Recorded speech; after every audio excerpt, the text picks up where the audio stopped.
On the third day, a wedding took place in Cana in Galilee. Jesus' mother was there.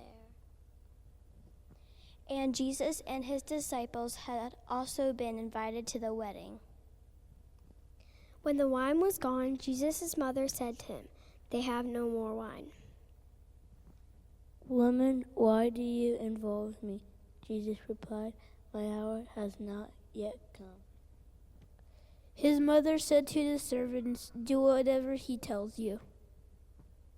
Nearby stood 6 stone water jars, the kind used by the Jews' ceremonial washing, each holding from 20 to 30 gallons. Jesus told the servants, "Fill the jars with water," so they filled them to the brim. Then he told them, "Now draw some out and take it to the master of the banquet." So they did so. And the master of the banquet tasted the water that had been turned into wine. He did not realize where it had come from, though the servants who had drawn the water knew. Then he called the bridegroom aside. And everyone said, Everyone brings the best choice wine first and then the cheap wine after. The guests had too much to drink, but you had saved the best till now." What Jesus did here in Cana of Galilee was the first of the signs through which he revealed his glory, and his disciples believed in him. May the Lord add the blessing to the reading of his word.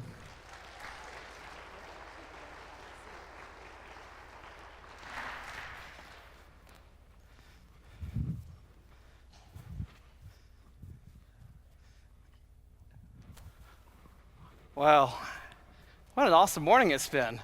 Get to see our kids leading us in prayer and reading scripture and singing, and it just fills your heart to see what the kids are learning and for them to share that with us. And so, Miss Tracy. I love the energy. Yeah, just walking in the doors, didn't it feel so good? Talking about bucket feeling, like you walk in and there's like, "Hey, Pastor Dave." It was just fills your bucket. It was good, wasn't it? Yeah, I loved it. So Tracy and I are going to do the message together, and we have some kids who are doing it with us. Oh, yeah. So if I can have Frank, Luke, Lane, Avon, come on up when and she says Addison. her name. So come on up, you guys.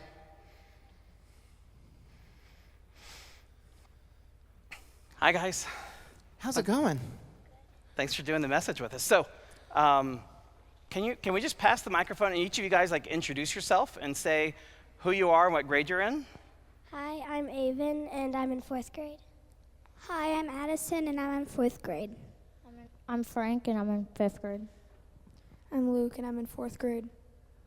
I'm Lane, I'm in 5th grade. Okay, awesome. So we got 3 4th graders, 2 5th graders? Mm-hmm. Awesome. Yeah, well, that's great. I thank you guys for being here. So we're going to ask you some questions in a little bit. I'm going to just set it up first, okay? So we're starting a new series today called Signs and Wonders. And we're still in John's Gospel, which is what we've been doing since December. And we're going to do John's Gospel all the way to Easter. But last month we talked about people that Jesus met, like the first disciples and Nicodemus and the woman at the well. Today we're going to talk about miracles that Jesus performed, like feeding the 5,000, walking on water, turning water into wine, which is today's story. But the thing is, in John's Gospel, he doesn't call them miracles, he calls them signs, which means as cool as the miracles are, which they're pretty cool what Jesus could do, but John says they were really signs that pointed to something even bigger, because they showed us who Jesus was. That he wasn't just, that he didn't just do some miracles to help people, but it was who he was, that he was God's own son. And that's what the purpose of the signs were, okay? So today was the first sign, which is when Jesus turned water into wine, and this took place at a wedding. And we're just gonna ask some questions, so if you wanna speak, just kind of grab the mic from Eden here, from Tracy. So just grab the mic. So here's my first question. How many of you have been to a wedding? Okay, what do you remember from the wedding you went to? The wedding the bride wore white. Yeah, the bride wore white. What else do you guys remember? There was a lot of cake. You're going to have to run around, I think, Miss Tracy. Yeah, That's there's a okay. lot of I cake. can run. I'll come from behind. There. Did any of you, do dancing and stuff? You did? Guys, no. It looks like, nope. No, guys. But girls, you guys dance at weddings? I was 3. I don't remember anything. You were 3 and you don't remember anything. Well, Not even the cake? I don't remember anything. well, that's too bad. You'll have more chances to go to weddings. I'm sure that you were darling and everyone thought you're, because people dress nice, don't they? It's a big deal, right? Well, so weddings, most people don't remember the wedding itself. You talk about the bride wearing white, but most people don't remember the wedding. What they remember is the party that comes afterwards. There's dancing, and there's cake and food. And so Jesus was at a party after the wedding, except there was a problem. The people ran out of wine, which would be like running out of cake or running out of food. It was kind of embarrassing for the family and for the couple to run out. And so Mary came to Jesus and said to him, you have to do something. Now here's the funny thing. Jesus didn't say, okay, Mom. What did he say instead? Right. Here, let me just, thank you. Say it again. Why do you involve me? He said, why do you involve me? Oh, I don't need this. I have this microphone here. Why do you involve me? But what did he call her? Woman. What would happen if you guys said to your mom, woman? Here, Tracy. It's like, woman, make me a sandwich. Nope, no, I'm not doing that. Right? I mean, how would that be, you guys, if you called your mom woman?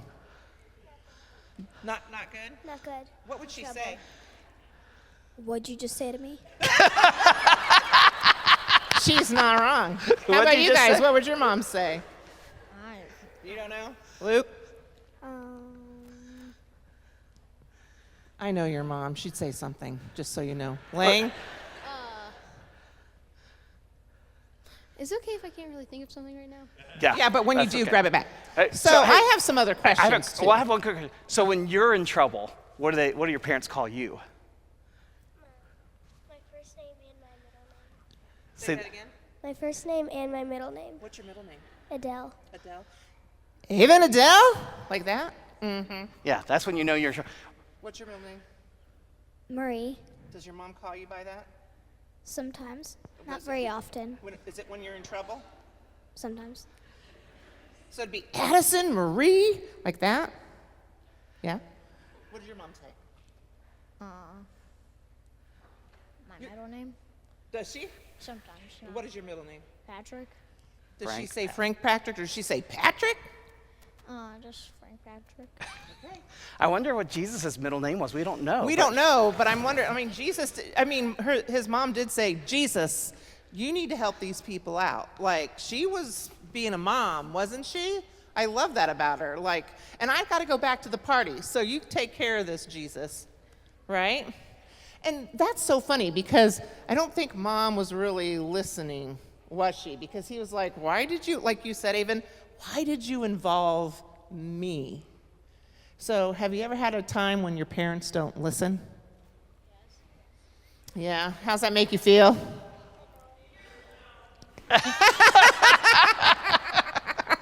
I love You're getting them in trouble right now. I'm sorry, everyone, but I'm just curious. I believe half of what they say, and you believe half of what they say. We deal? Okay. Yeah. But the whole thing was about, she didn't listen, right? Because she knew he was going to take care of it, and so Jesus did what his mom told him to do.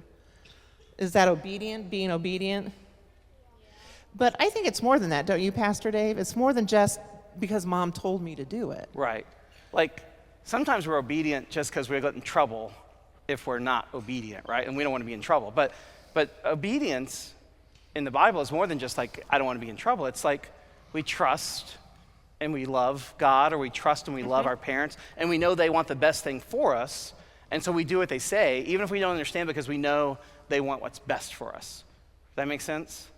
So sometimes, your parents might know best. Or maybe they just don't understand, but they want what's best for you. And so sometimes we have to be obedient because. I think that's what Jesus did, don't you? Right. Yeah. Because even though he said, it's not my hour, what did he do when his mom left? Yeah, he did the miracle. He made wine. Yeah. So let's talk about how he made wine, okay? So first, Jesus was obedient to his mom, but then all the servants were obedient. Were you ever think about that? Because what did Mary tell them? She said, do whatever he tells you to do. And so he told them to fill these jars. Like Miss Tracy was talking about filling buckets earlier, right? And he said, so fill these jars. And I want you guys to understand how big these jars were, okay? The Bible says they were 20 to 30 gallons of water, right?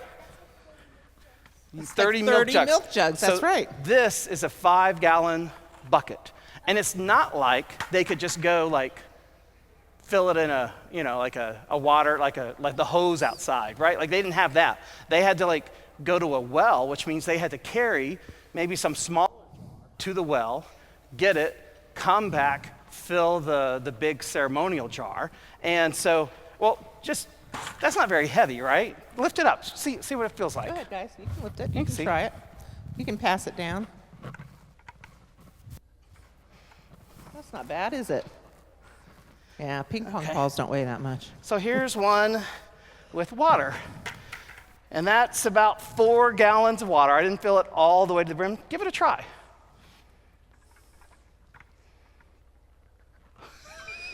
Anyone else want to give it a try? You guys give it a try.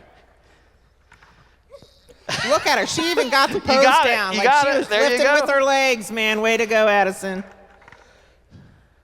Wait, do we have to lift the water or do we have to lift the bucket? The bucket. It's okay. It might spill just a tad. It's just a little water. It's okay.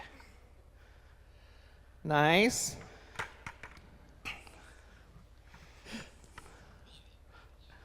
Way to use your legs. Now, just lifting was hard. Imagine carrying that for I don't know how far away the well was. And not only that, that was just one, that's like 4 gallons of water. And so they had let's say they could get it all the way to brim, 5 buckets. Now, let's use the big number, 30, just for round numbers. So 6 buckets. So let's say, what's 30 divided by 5? Miss Tracy just said. Sorry. Thanks for giving away the answer, Miss Tracy. I do math. 6, right? So that's like. You guys want to help him? Here, let them do it. Oh, we're about to. Okay. We're about to. I'm missing some buckets. Oh. So let's kind of keep stacking it up, shall we? So this is like 30 gallons. So that's like one of those jars. Now, do you remember how many there were?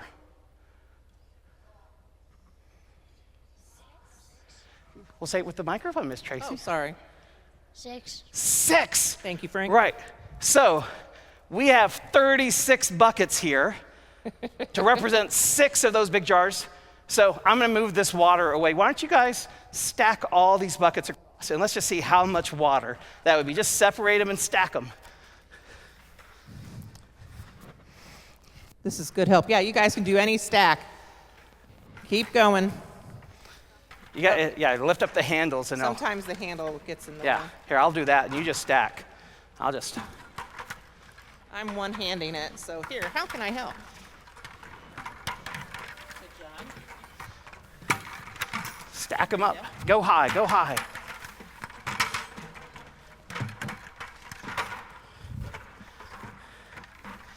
See if we can connect these here.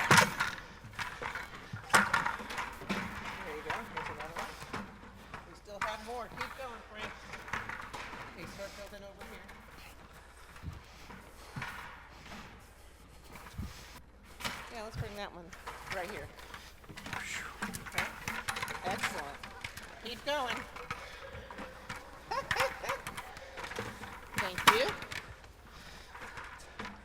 Way to go, Avon. Where did Avon and Addison go? Here you go, Frank. I don't know. Way to go, thank you. You want to go real high? Do you want me to do that? Can you get that high? Can I do that? We don't want to knock it all down at this point. That'd be really loud.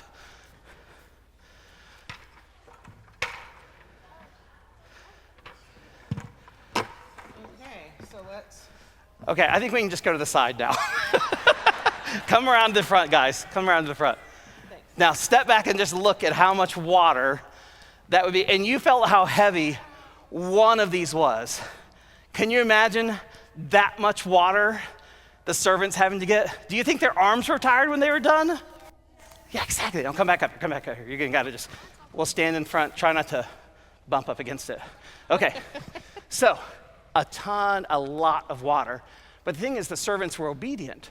They filled those jars all the way to the brim. And then Jesus gave them some even weirder instructions, okay? Because he told them, he said, dip some of the water out. We don't know if it's like a ladle or a bowl or what. But he said, dip some of the water out and take it to the chief steward who was in charge of the party. Now, Jesus didn't do anything to the water. He didn't mix any Kool-Aid in.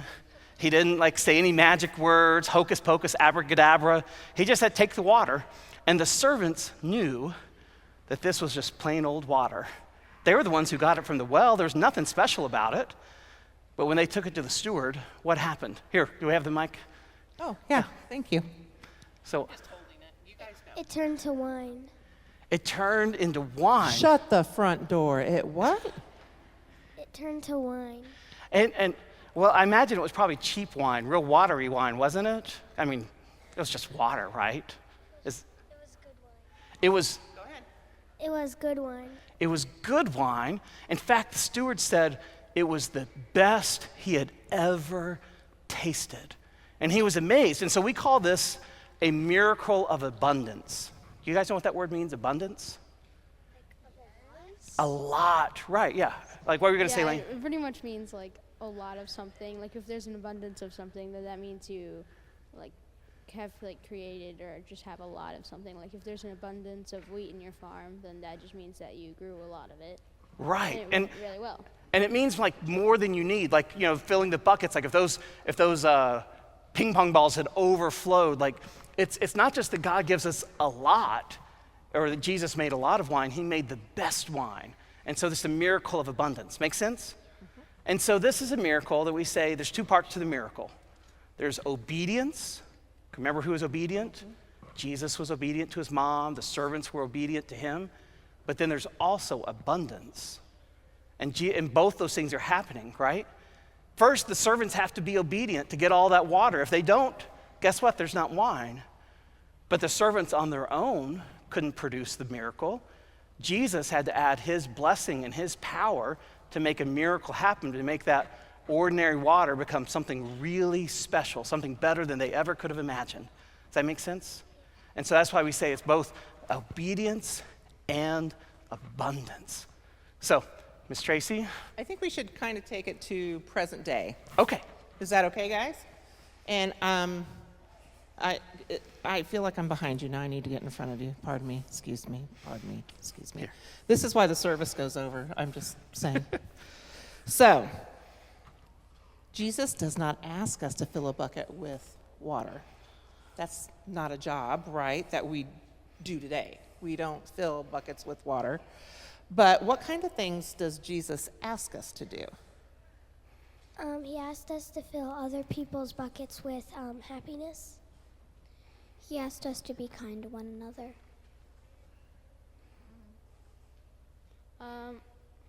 For us to be able to forgive other people. Like be kind. Yeah, he does. He does all those things, doesn't he? So. And sometimes he asks us to do things like help people, right? Oh, yeah, do we feed the hungry, right? House the homeless, right? House the homeless, yeah. He does, give shelter to people. And at this point, it's a lot of stuff. And you guys, sometimes the stuff that Jesus asks us to do, don't you agree it can be hard? Yeah, and I think that we can't do it all. It's impossible to do it all, but we trust that the work that we do, Jesus will create a sign, a miracle. What do you think about that? So for example, we can't feed everybody in the world. Even if we pulled all our money and resources together, we couldn't do it. But we can donate to a local food shelter, right? What else can we do? Do it in small pieces to make it bigger. I love her. Did you hear that? You can do it in small pieces to make it bigger. And that's what Jesus does. He takes our small pieces and he makes it bigger. Right. Yeah. That's exactly it, and that's exactly what we're trying to talk about today. So, here's what we want to talk about. I'll give you a good example, okay? How many of you guys have seen like the natural disasters that have been on the news? Have you guys seen that? I looked at an article online. You looked at an article online, right? And there's lots of natural disasters. Sometimes it's tornadoes, sometimes it's hurricanes, sometimes it's flooding. Like the most recent one was fires. You guys see those? Yeah. Yeah, in Los Angeles, and people lost their homes. Can you imagine if that happened here? It'd be so scary, right? Well, one of the things that people have to do after a natural disaster is they have to clean up, which can be really hard because they have to like go back into their homes and maybe only part of the home is still there and stuff is covered in ash or burned, or maybe if it was a flood, it's all waterlogged, but they may have to rebuild, but they're looking back through their stuff to try to find maybe pictures or letters or things that are real important to them or toys that things that they can hold on to and give them hope so they can rebuild again. So cleaning up is a really important job. You have to clean up before you can rebuild, okay? And so what we want to do today is we want to help people who are cleaning up. So talk about that a second. Okay. So these buckets, pretty cool, huh? Well, we're going to fill them. And we're going to fill them with cleaning supplies. We have over 150 buckets available. And there's a list that goes inside the bucket that's available out in the narthex. You just have to leave your name, your phone number, and your email, please, so I know who has a bucket. And Pastor Dave is going to show you some of the things that are in there. So this is a bucket that's been filled with all the cleaning supplies. And just, what do you guys see? What do you guys see? Sponges. You see sponges, right? What else do you see? I see soap. Soap. The Mr. Clean guy. The Mr. Clean soap, yeah. Trash bags. Brush. A cleaning brush, Scrub, yeah. A scrub brush. Masks. Yeah. I also see those rubbery gloves things. Yeah, the gloves, yeah. So while you're cleaning to protect your hands, and air freshener, because sometimes it might be stinky. Can I use that now? No, just kidding. So there's all kinds of, now. Oh, bug spray. Yeah, bug spray. So how much do you think all this stuff costs? $50. Oh. A lot? Well, Ms. Tracy, why don't you share with them how much all this stuff costs? I think it's about as much as a new video game and perhaps a mid-size Lego set that you've been running. Yeah. So probably around $75. Yeah. So what we want to challenge you guys to do, and this is for everybody, is we want to challenge families to pick up a bucket and a list and fill with all the stuff. And like Ms. Tracy said, it's around $70, $75 by the time it's all added together. And then we have a group from our church that's going to take it to a Midwest distribution center in order to send to people who've gone through natural disasters and need some help, right? Yeah. And if there's a QR code on the screen. If you're online and can't pick up a bucket this morning, you can scan the QR code. Or if you don't want to carry a bucket home, you just want to buy one when you buy all the other stuff, you can find it on our website. If you just want to make a donation, if you say, I don't have time to go to the store, but I really want to help, you can make a donation. It can be $75 or it can be any amount you want, and all the donations we receive are going to go to the wildfire cleanup efforts to help them kind of get back on their feet. Yeah, and this isn't just a local church thing. It's the United Methodist Church all over the place that does this. Yeah. And you have until the end of the month to bring your buckets back. In March, we're going to take them to the distribution center, okay? Does that sound good? Excellent. Okay. Well, can we give a round of applause to our helpers this morning? Way to stack the buckets. Way to answer. You guys were good. Thank you. And you guys can go back and sit with your families. So Miss Tracy said we have 150 buckets. Yes, we do. And that's just a challenge. We just thought, well, let's just see if we fill them. This is 36, so imagine 5 times this amount of buckets filled with cleaning supplies. And here's, I guess, just to wrap it up, because we're going to go into communion, is just to remember that, there's lots of ways to fill our buckets you were talking about.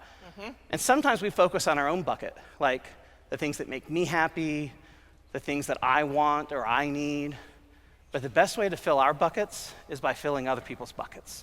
And when we help people who need help, then it kind of fills our buckets too. And when we're obedient to Jesus and trust him, this is kind of the promise of the Bible, is that God blesses us. Mm-hmm. And when he blesses us, Jesus' blessing is so powerful because it can transform water into wine. Right. And it can transform everyday acts of kindness. Right. Even when we can't fix all that's broken, but somehow God transforms the little we do. And like Addison said, it all adds up and somehow becomes something better and bigger than we could ever imagine. So we're going to have communion now. We'll just work around the bucket wall.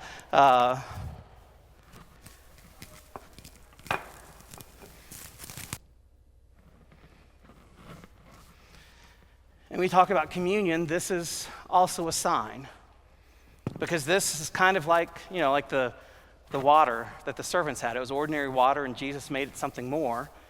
This is ordinary bread. Mm-hmm. And ordinary grape juice. We buy them at the grocery store.